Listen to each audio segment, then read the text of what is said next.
প্রভু বলছে যে তোমরা শত্রুদিগকে প্রেম করো, আর যারা তোমাদেরকে তাড়না করে তাদের জন্য তোমরা প্রার্থনা করো। আমাদের কাছে প্রার্থনাই হচ্ছে সব থেকে প্রধান অস্ত্র, যা সেই মানুষদেরকে যারা আমাদের নিয়ে কটু কথা বলে, যারা নিন্দা তাড়না করে, সেই প্রার্থনার দ্বারাই তার মন আমরা জয় করে নিতে পারি। এটাই হচ্ছে আমাদের সব থেকে প্রধান অস্ত্র। তাই তারা জানে না বলে আমাদেরকে শত্রু ভাবে, কিন্তু প্রভু বলছে তোমরা তাদেরকে তোমাদের শত্রু না করে তোমরা মিত্র বানাও, আর তাকে তোমরা প্রেম করো। কেন?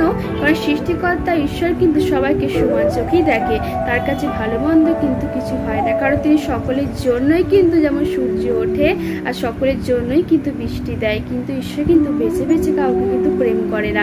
তাই প্রভু বলছে তোমরা যখন আমার সন্তান, তোমরা সেই রাজার সন্তান, তাই তোমাদেরকেও কিন্তু সে আমার আজ্ঞা পালন করতে হবে। যদি তোমরা সেটা নাই করতে পারো, তাই তোমরা অধিক কর্মটাই কি করলে, শুধু নিজেদেরকে প্রেম করলে কিন্তু হবে না, তাতে তোমরা ঈশ্বরের আশীর্বাদ থেকে বঞ্চিত হবে। যদি ঈশ্বরের প্রেম, ঈশ্বরের মহিমা দেখতে চাও, তাহলে তোমরা ঈশ্বরের এই বাক্যকে পালন করো, তাহলে তোমরা ঈশ্বরের প্রেম অনুভব করতে পারবে এবং বুঝতেও পারবে।